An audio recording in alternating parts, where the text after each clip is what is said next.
Welcome to This Explainer. Today, we're diving into something deeply profound and, honestly, incredibly painful: healing from toxic, narcissistic, and emotionally abusive relationships. We are here to validate the agonizing reality of feeling totally trapped in an emotionally abusive dynamic. If you have ever felt completely stuck, just exhausted by broken promises and isolated in this dizzying cycle of confusion, listen, you are not alone. Today, we're taking a really structured, clear-eyed look at the mechanics of these relationships, the unique type of grief they cause, and most importantly, how you can actually reclaim your agency and begin to heal. So let's just jump right in and tackle the burning question that keeps so many survivors utterly stuck, endlessly searching for an easy exit. When you're standing at a crossroads in a tough relationship, it's totally human to look for the path of least resistance, right? You're probably wondering, how do I talk to my partner or my parent or my boss about this massive issue without them just exploding? How do I leave without the whole thing turning into a total mess? We put so much energy into finding a cleaner, easier, less scary path. Well, to answer that, we've got to face a really tough but ultimately liberating truth from renowned trauma and addiction expert Dr. Gabor Mate. It really acts as the catalyst for true healing. He plainly states, there is no pain-free path. The answer to the question of how to navigate this without pain or conflict is simply, you don't. And as harsh as that sounds, recognizing that fact is the absolute foundation of radical acceptance. Section 1, no pain-free path. Let's really look at what radical acceptance actually demands from us. The reality of your situation is a brutal bind, and it perfectly illustrates why you feel so paralyzed.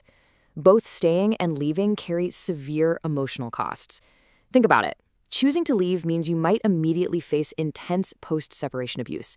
You might have to endure smear campaigns, navigate brutal custody battles, or deal with that gut-wrenching feeling of being replaced as they quickly move on and publicly love-bomb someone new. But staying?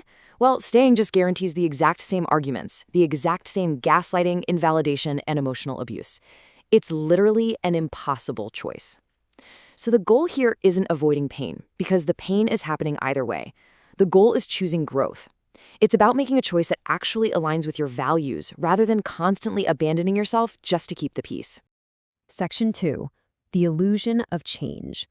Now, we've got to dismantle the absolute biggest hope that keeps these toxic dynamics afloat.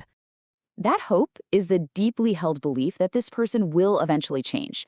But the hard reality? Antagonistic personalities are incredibly rigid over their entire lifespan. Healthy personalities have flexibility, right? They adapt with insight and therapy. But antagonistic individuals possess traits like incredibly wobbly empathy, massive entitlement, poor frustration tolerance, and an absolute lack of accountability that are rarely amenable to therapy or time. In fact, they usually don't even believe these things are true about themselves. Genuine change would require a perfect storm of intense self-awareness, deep vulnerability, and years of specialized therapy, which, let's be honest, is a massive rarity.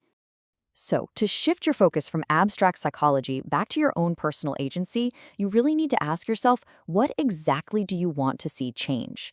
It is so easy to get bogged down in big, amorphous statements like, narcissists can't change. But honestly, that doesn't help you figure out what to do with your life on a random Tuesday. You need to ask yourself, what exactly needs to be different for this relationship to actually be tolerable for you? When you map out exactly what behavior you simply cannot tolerate anymore, you stop waiting for a unicorn and you start making decisions based on realistic clarity. If you have a chronically unfaithful partner, your core need is literally just that they stop cheating. If you have an intrusive parent, you need them to give you space. If it's a competitive sibling, you just need them to stop insulting your life choices. Once you pinpoint the exact, specific change you require, you can clearly evaluate if it's actually happening. And when it doesn't happen, you're empowered to make decisions from a place of clear-eyed awareness instead of total confusion. Section 3, the trap of self-blame. Let's unpack the cruel aftermath of all those broken promises. It is so common for survivors to internalize the abuse, but just think about the difference between these two scenarios. It proves exactly why you absolutely should not feel foolish. Trusting someone you love is foundational human behavior. It's not a gullible mistake. If you send 50 grand to a random spam email promising you $1 million inheritance, okay, maybe we can say you were a little naive. But that is not what's happening here. You believe someone you were raised by, or a spouse you built an entire life with, or a friend you've known for decades. The world might say, I can't believe you fell for it again, but you were just operating on the foundational rules of human connection and trust. I really want you to make this your new mantra. You aren't foolish for caring. They are wrong for betraying. You have to actively shift the culpability away from your empathy and place it firmly right where it belongs, on their deception. Blaming yourself kind of gives you a false sense of control, right? It makes you think, well, if I'm the problem, then maybe I can fix the relationship. But the terrible cost of that is building an identity where you view yourself as a doormat. It was their behavior that was unacceptable. Your capacity to care, to hope, to forgive, that is a beautiful part of your humanity. Don't let their toxicity convince you that your empathy is somehow a weakness. Section 4. The relentless grief loop. This brings us to a psychological toll that society frankly just doesn't understand. Unlike mourning a physical passing, mourning a toxic relationship is this brutal, ongoing loop. Traditional grief has all these societal rituals. People bring you casseroles, they give you time off work, and eventually the grief often softens into a bearable acceptance. But narcissistic grief? Society just tells you to get over it because they aren't dead. Yet this grief is totally cyclical.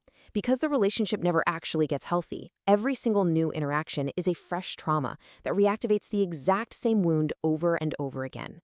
You might think you've got it all figured out, but this quote perfectly captures the sudden, shocking ambush of sadness that can hit you. You can be living a wonderfully busy, fulfilled life, totally clear on who this toxic person is. And then you have a quick 2-minute phone call with them, or you see a normal family laughing together at a grocery store, and bam, the icy dagger finds you. It's the profound grief of what your life could have been. It's a reminder of a tremendous loss. And listen, when it hits you, it doesn't mean you haven't healed. It just means that healing is incredibly messy and totally non-linear. Section 5. Radical self-compassion. So, how do we actually arm ourselves against those icy daggers? Especially if you can't fully leave the situation right now, you have to protect yourself. When you interact with this person, you've got to stop feeding them your vulnerabilities. You must disengage emotionally. Don't over-explain yourself or try to convince them of your perspective. They just aren't operating in good faith. And most importantly, do not share your hopes, dreams, or fears with them. In a toxic dynamic, sharing your vulnerabilities is essentially handing them a roadmap to hurt you later. And when the grief inevitably returns, recognize it. Allow yourself to slow down for a few hours and just be exceptionally gentle with yourself. And here is perhaps the hardest pill to swallow in this entire explainer. There is no closure in a narcissistic relationship. We have to accept that there will be no deathbed confession, no grand revelatory apology to wrap things up neatly with a bow. You are not going to get that cinematic movie moment where they suddenly see the light, validate all your pain, and apologize for everything they've done. Letting go of the desperate need for closure from them is the only way you finally give closure to yourself. Your capacity to care is a massive strength, not a weakness.